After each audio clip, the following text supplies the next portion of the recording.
Hold on, bro. Hold on, bro. Y'all got my attention now, bro. I'm sitting up straight for this, man. There are theories being thrown out there, not by the idiots, not by stupid people, not by the nincompoops we would just naturally ignore because they're stupid, but it's being thrown out there by smart people, by very smart people. And the theories are that Charlie Kirk may have been taken out by his second greatest ally, second to the United States, Israel. He said, he wrote me a letter on May 2nd this year. He said, one of my greatest joys as a Christian is advocating for Israel and forming alliances to defend Judeo-Christian civilization. A few weeks before the tragedy yesterday, I called him and I spoke to him and I said, please come to Israel. I invited him to Israel. And sadly, that visit will not take place. But he was a defender of our common Judeo-Christian civilization. He was unbelievably excited to walk in the footsteps of Jesus here. He valued our bond, the bond between America and Israel. He did so many things to defend free speech. He had his truth. He stood up for it. But he said, you can come and debate me. He invited that debate. He certainly didn't invite the violence, the horrible violence that tried to silence him. And this is a worldwide problem. The people on the extremes, the Islamists, the radical Islamists, and their union with the ultra progressives, they often speak about human rights. They speak about free speech, but they use violence to try to take down their enemies. Whether it's President Trump, who's been almost assassinated twice, or they try to kill me here too. Charlie Kirk ain't been dead for 24 hours, and Bibi is already on national television using Charlie Kirk's death for Israel propaganda. Charlie Kirk wrote me a letter, and in his letter, he says his life mission is to support Israel. Now he's dead. Y'all gotta carry on his life mission. Y'all gotta support Israel too. I mean, the same people who killed Charlie Kirk, even though we don't have the identity of who killed Charlie Kirk, but the same people who killed Charlie Kirk are the same people who don't like Israel. They've been telling you guys that I'm a genocidal war criminal. You got to support me because Charlie Kirk would support me. This dude is shameless. Do you not know? Now, he expressed that Charlie Kirk was his good friend, but the one thing we know, if there's one person who got a good back cross in his pocket, is Bibi. Oh, we see what happened in Qatar, bro. They showed up for peace negotiations and Bibi took them out. No shame whatsoever, bro.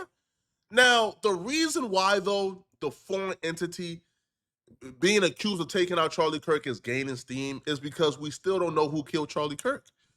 Whoever did this is savvy enough, is skilled enough to where they were able to trick the FBI not once, not twice, but 3 different times. The FBI arrested 3 different suspects, and they still haven't gotten the right one yet. And we all lost, no matter what side of the political aisle you're on, we lost something important in America today. But the case goes on, the investigation goes on. There's a lot of piecing of evidence together. We don't have a shooter tonight. We have a couple leads, a couple people that were released that probably aren't the shooter. There's a couple hot leads. There's a little bit of foreign intelligence. And I think over the next couple of days, we will learn a lot more. And hopefully we will bring to justice the evil person who did what they did to Charlie today. What does that even mean? There's a little bit of foreign intelligence at play here. Why will foreign intelligence be at play here? Foreign intelligence is only at play if the government and the FBI and the people who are investigating this believe that a foreign nation sent the hit on Charlie Kirk. Now, the thing is, what foreign nation would have an invested interest in wanting Charlie Kirk dead? Who and what? That's where Harrison Smith comes into play. Apparently, somebody who was linked to Charlie Kirk, they made a tweet last month, actually, on the 13th of August. And the tweet says, Charlie Kirk believes that if he goes against Israel and Bibi, that they will kill him. Now, this was a tweet that was put out a month prior, a month before his death, with no inkling, with no confirmation that Charlie Kirk would be assassinated. They just put this out there because this is what they heard from somebody close to Charlie. So the tweet was actually in response to Ian Carroll saying, yo, Charlie Kirk and others, they can't really speak to Nick Fuentes because they fear that Nick Fuentes' message will be disseminated and the powers that be will be upset at them. Well, that was confirmed by Harrison, where Harrison says, yo, I'm not going to name names, but I was told by someone close to Charlie Kirk that Charlie thinks Israel will kill him if he turns against them. Now, what's the one way that you're going to get BB on your bad side? Well, if you platform Nick Fuentes and let Nick Fuentes utilize your millions of followers to disseminate his message about BB. When Charlie passed away, this tweet began to resurface. I think the tweet initially had about like 1 million views. After like Charlie's death, within a few hours, it's climbed to like 10 million. So Harrison was forced to make a video addressing what he said in that tweet. And here's what he had to say. But I wanted to make a video at least to talk a little bit about my tweet that's gone completely viral from last month. It's now the #1 tweet on anything Benjamin Netanyahu is posting. So thanks, guys. Really glad I'm on his radar now. That's cool. But it's true. I mean, I don't really have too much to add to it, honestly. I'm not going to say who it was that told me because they've asked me not to, kind of for obvious reasons. So if they want to go public, they're more than welcome to. I don't have much to add to it other than basically like a month ago, I watched an interview with Megyn Kelly and Charlie Kirk, and I thought they looked scared, and I commented on that, made a video out of it. And then like a day or so later, I was talking to this person, and the way I remember the conversation going was that we were just talking about sort of Israel and Zionism and Zionist influencers, and Charlie Kirk came up, and I remember the other person saying to me, well, you know, Charlie Kirk says he's afraid to go against Israel because he thinks they might kill him. And I said, that's crazy because I just made that video about how Charlie Kirk seems scared. That's crazy that you're saying that right now. And that's the way the conversation, I remember it going. It may have been the other way around. I may have said they look scared, and they said, well, you know, he says he thinks, you know, Israel will kill him for going against him. But then we talked about other stuff. You know, we moved on. I don't really have any more information other than that. Let's unpack this real quick. Now, this is all theory, by the way.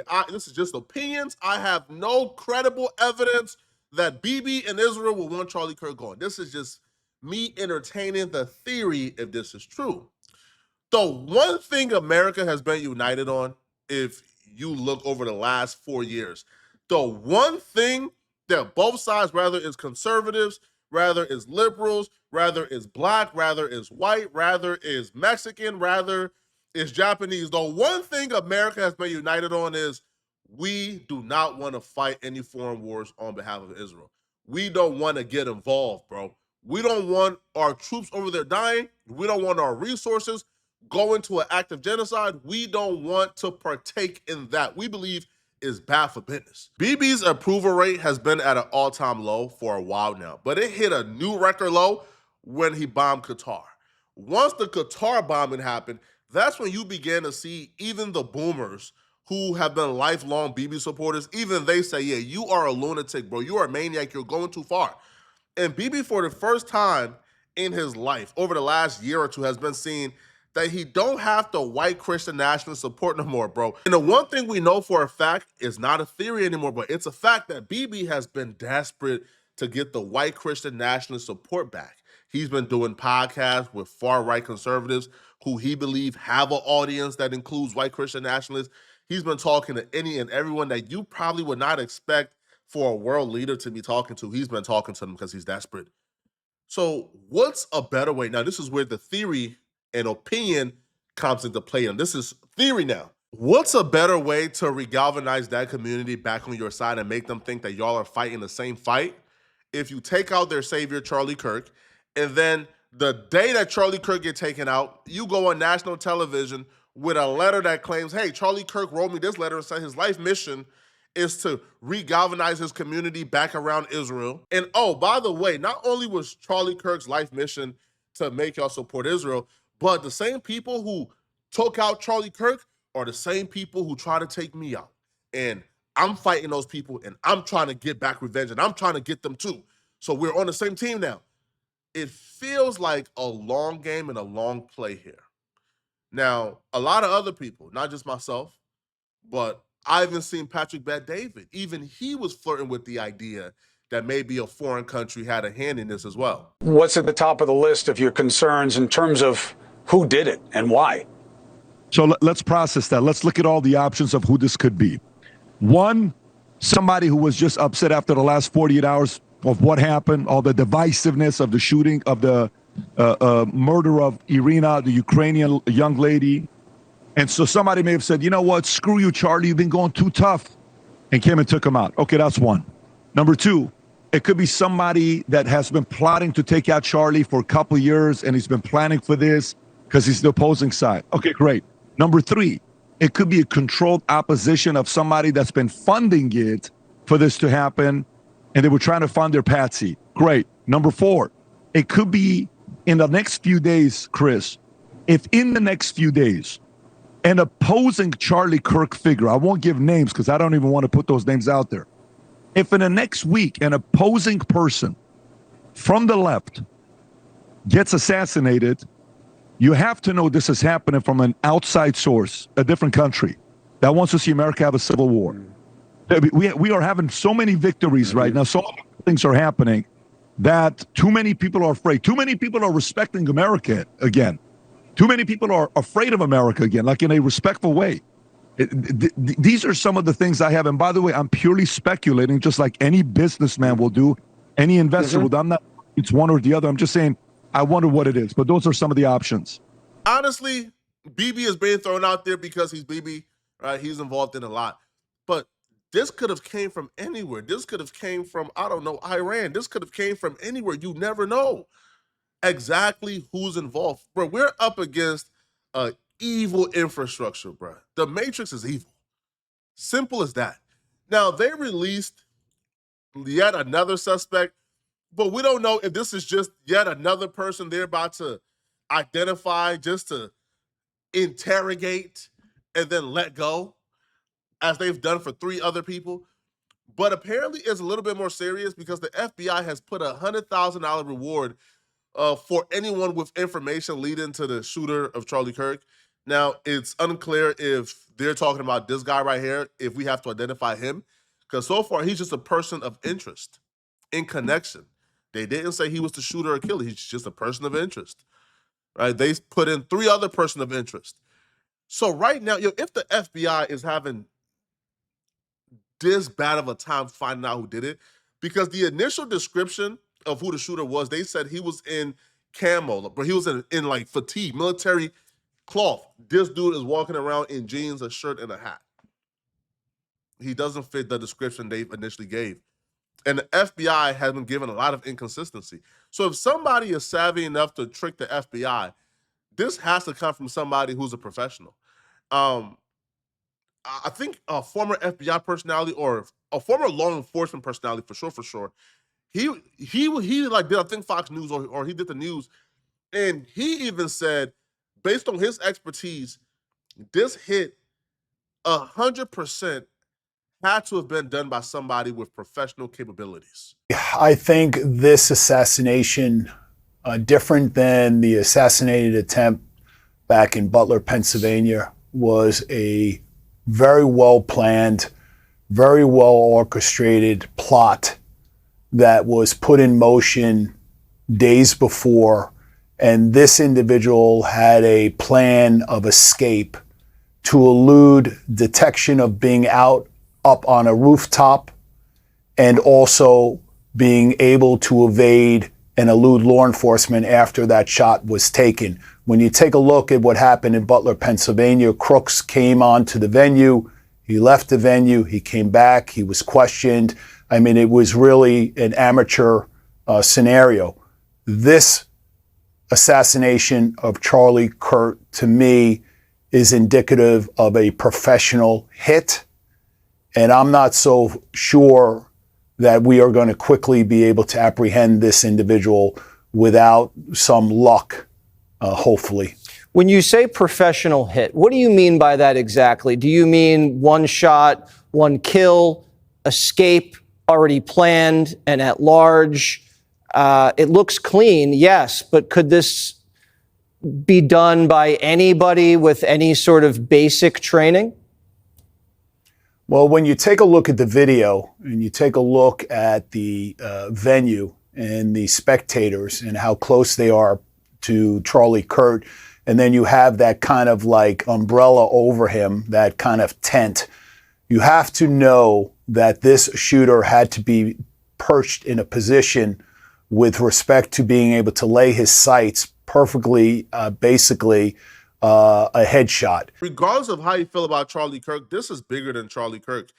This is not about Charlie Kirk, bro. As an American, you have to be worried, man, that the sovereignty of our nation may be in trouble. If a foreign nation did this to make us go against each other, to start a civil war, to make us fight, then it's working. They're doing a great job at it, because you have people like Steven Crowder, who is coming to his platform where he's advocating for a Democrat to be next, as if that will solve anything, as if that won't just cause more bloodshed. And as an American, bruh, if you love Charlie Kirk, it's okay to be angry. If you didn't like him, it's okay to just keep your feelings to yourself and not root for this, man, because we don't know what the plan is. We're up against great evil. We're up against the powers that be, an evil infrastructure. And what I can say, man, as Americans, bruh, our freedom has always been the one thing that made us stand apart from everybody else. And the moment that's threatened, the moment that that thing is put in jeopardy, all Americans should be on the side of protecting our freedom, protecting freedom of speech.